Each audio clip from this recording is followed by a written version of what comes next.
ଏହି ଭିଡ଼ିଓରେ ଆମେ ଜାଣିବା ଜୈନ ଧର୍ମର ନୀତିବାଣୀ ପଞ୍ଚ ମହାବ୍ରତ ବିଷୟରେ। +2 ସେକେଣ୍ଡ ଇୟର ଆର୍ଟ୍ସ ହିଷ୍ଟ୍ରି ବାର୍ଷିକ ପରୀକ୍ଷାରେ ଏହି ଜୈନ ଧର୍ମର ନୀତିବାଣୀ ପଞ୍ଚ ମହାବ୍ରତ 2 ବା 3 ମାର୍କର ପ୍ରଶ୍ନ ଆସିଥାଏ। ପ୍ରଶ୍ନଟି କେମିତି ଥାଏ ପିଲାମାନେ? ଜୈନ ଧର୍ମର ନୀତିବାଣୀ ପଞ୍ଚମହାବ୍ରତ କ'ଣ ଅଟେ ବୋଲି ପ୍ରଶ୍ନ ଥାଏ। ତ ଚାଲ ପିଲାମାନେ ଆମେ ଜାଣିବା ଏବଂ ବହୁତ ସୁନ୍ଦର ଭାବରେ ବୁଝିବା ଜୈନ ଧର୍ମର ନୀତିବାଣୀ ପଞ୍ଚ ମହାବ୍ରତ।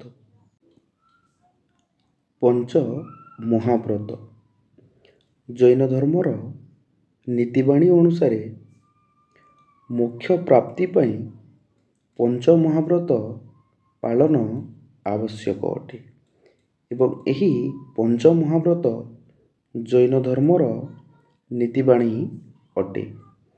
ପଞ୍ଚ ମହାବ୍ରତ କାହାକୁ କୁହାଯାଏ? ଦେଖ ପିଲାମାନେ, ପଞ୍ଚ ମହାବ୍ରତ ଅହିଂସା, ସତ୍ୟ, ଆସ୍ତେୟ, ଅପରିଗ୍ରହ ଏବଂ ବ୍ରହ୍ମଚର୍ଯ୍ୟକୁ ପଞ୍ଚ ମହାବ୍ରତ ବୋଲି କୁହାଯାଇଥାଏ।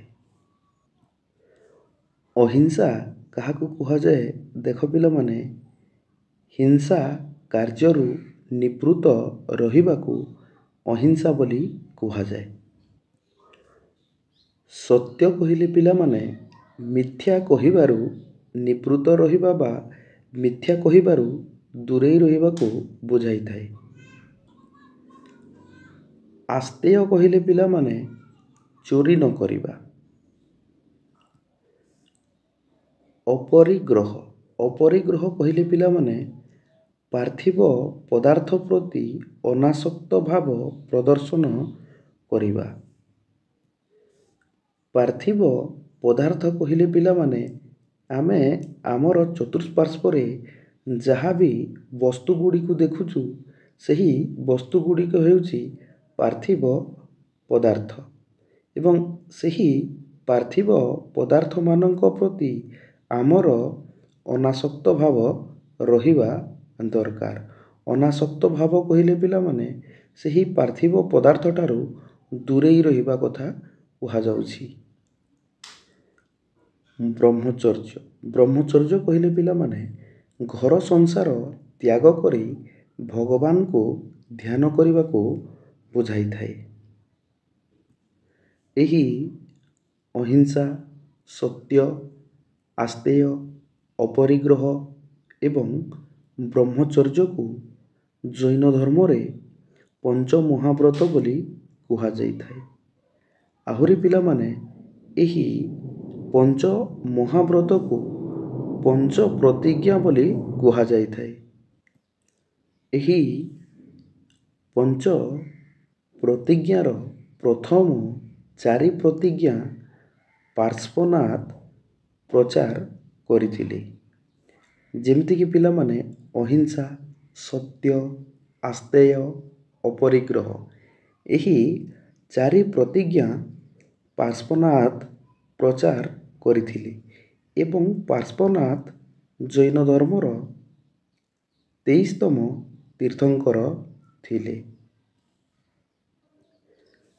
ମହାବୀର ପଞ୍ଚମ ମହାବ୍ରତ ବ୍ରହ୍ମଚର୍ଯ୍ୟର ପ୍ରଚାର କରିଥିଲେ।